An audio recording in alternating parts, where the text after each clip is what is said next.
So, I guess mine is,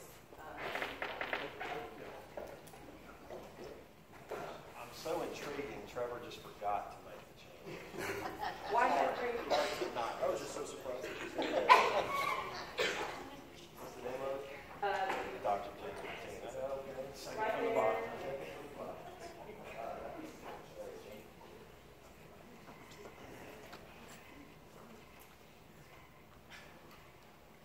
You can go ahead and advance the slide too, Dr. Smith and everybody. Great. So, for my students that are here, you know I cannot stand to be in one place. I feel like the Statue of Liberty. Okay, so what I chose to do was to present this to you through the lens of how I see the world. And I think all of our worlds are what I call in my classes frame of reference. All of those experiences, thoughts, values, and beliefs that feed into what we become. And so when Mr. Career approached all of us this summer and said, what do you think about this?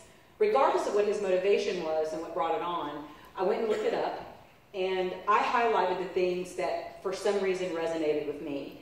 And what I hope to do today is, through some of my experiences, demonstrate to you that I am one of these people. I would pledge myself to agree with the words on the screen, but one of the things, and a contrarian by nature, I really still believe we have work to do. And I think that most of us would agree that some of the words in this creed, like perfect, seems to be an ideal. And that's one of the things that Mr. Career said at the beginning that really stuck with me. Ideal for me means something that you strive for, that you haven't been there yet. And I think that that's okay. I think it's, for a lot of American citizens, we feel like we need to be perfect and we need to be this beacon and this light. But when in fact, I think it's also very valuable to say out loud, we're not there yet and we've got some work to do. So I'll get there. So you can go ahead and advance. So what I want to talk today about, and Mr. Baker talked about education, my real thing is this notion of, yes, I agree with everything that's been said this far, but I feel this really keen sense of responsibility to the people that have set examples for me, either out of necessity or out of opportunity. And so I hope to show you some of those things today so you can advance that. So, again, through my lens, 6,296 nautical miles at 10 knots takes 26 days. On a boat like that, it's called an Italian brig, to get to the port of New Orleans from a little island called Ustica that is off the island of Sicily, which is off of the mainland of Italy. Now, this is only one branch of my family, because there are many branches, obviously, but this is the one that I have been most fascinated by, because my dad, the patriarch of the family, that's what we've always gravitated toward. So think about this type of boat. Of course, I wanted to find the boat, but this type of boat, you can advance the slide. I want you to pay attention to passenger number 55. Passenger number 55 is my third times great-grandfather, Bartolomeo Mattina.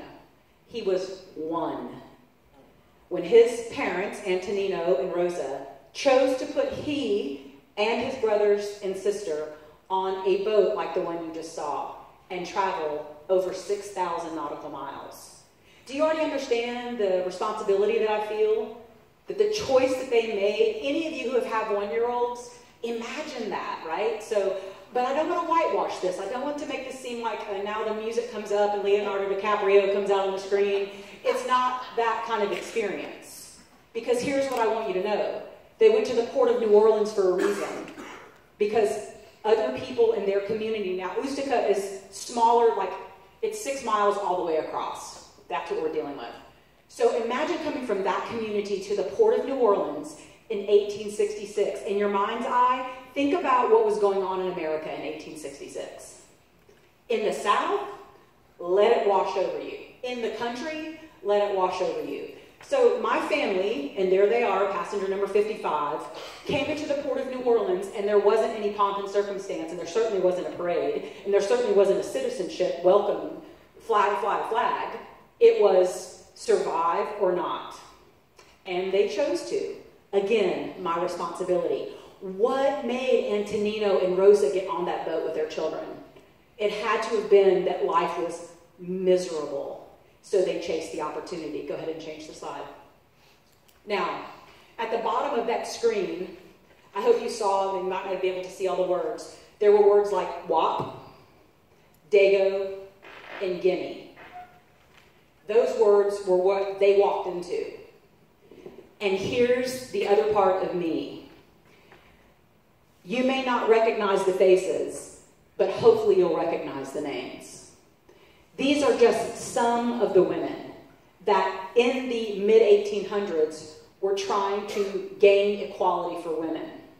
And the reason I'm using the word equality, because if you go back to the slide on the creed, equality is one of the things that we were striving for when this creed was created by Mr. Tyler. How could we as a country claim that we as American citizens believed in the ideal of equality when women couldn't even vote? Owning property, getting a college degree, those things were rare, few and far between. Not saying they didn't happen. But again, it goes back to ideal. What are we trying to strive for? I don't give people a free pass because these women were beaten. They were jailed. Does that sound familiar to any of you? Turn the slide. They were also called dangerous women.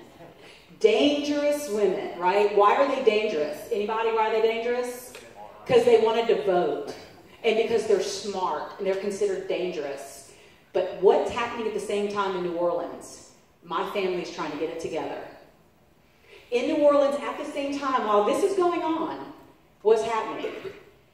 Sicilians are being hung in public in New Orleans. Lynched, hung in New Orleans. So what does my family choose to do? Right? We're getting out. We are not hanging around here. The mafia, the black hand, all of those things show up. So imagine this is happening nationally. My people are trying to get it together and they come to Biloxi. They come to Biloxi. Again, how in my life were women working for equality? My people are trying to get their stuff together and move to Biloxi. And then somewhere I'm a twinkle in somebody's eye, somewhere along the way, which brings me to my next slide. So cute. Let me introduce you to my parents, okay? My father, of course, in the suit on the, your right, my left, right, okay? And my mom.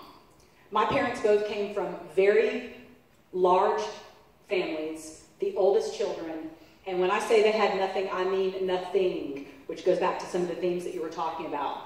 How could I in my right mind let them down? How could I in my right mind, knowing that they came from nothing, right, come from nothing, and let them down by blowing my shot, blowing my opportunities, right? So my parents met, one was from Gulfport, one was from Biloxi. They met at Perk, elbow wink, right? So they met at Perk. My dad was on a basketball scholarship. My mother was there because she didn't want to be in Gulfport anymore. And she knew that she was going to have to change the trajectory of her life. Do you hear that? She chose as a woman to say, she didn't say I was going to look for a husband like maybe women did in the 50s. I don't know. I wasn't alive. But I know my mom knew that what was going on in Gulfport was not going to do it. So she went to college and met my dad. They went on to Southern Miss. He graduated. My mom is 9 hours short of a degree. That's another speech. But while there, Dad decided to go to Officers Candidate School. He decided to go in the Air Force, and y'all, that has transformed my life. I cannot imagine if my father wouldn't have taken that opportunity and my mother would have not agreed and believed in this country. One of the words in the creed was patriotism. There's a patriot. You want to see one? There's one in full effect. Oh, P.S. and by the way, his father and his uncles also served. And also, people in my family are still serving today. So as I told you at the beginning, I am one of those people. But I still say America's got work to do. And there's nothing wrong with saying that out loud. You are not being, in my view, a bad American if you say that out loud. I, though, didn't have the pleasure of being born in the United States. Change the slide. Right? In 1972, I was naturalized as an American citizen because I was born in Japan. Right? Can't tell by looking at me, famous for my students. But did you know that the term WAP, used against Italians and Sicilians specifically, meant what? Without papers. Without papers. Does that sound eerily like anything we've been flirting with in this country as of late? Asking people to carry proof of citizenship. Does that sound eerily familiar to you? Does it sound familiar to you at all that maybe what happened in Nazi Germany at all? Does it sound familiar to you at all? This hangs in my home. My naturalizations hang in my home, right? I am a WAP no more. Yes? Change the slide. But you know what's interesting about me, because my parents took me all over the world, is I know it could be worse. Mr. Creer and I were talking about that in my office. I know the opportunities I have afforded to me are because I'm an American citizen. I know that to be true. And if I were a woman in another country, my life trajectory would be different. But what I want you to know is Title IX helped to change my life. And there's a reason that I'm showing you this slide. In 1967, a lady named Catherine Switzer was participating in the Boston Marathon. That number is important because she now has started a foundation called 261. And it's about equality for all people around the world. You can see that there's a man in black trying to tackle her. That's the race organizer.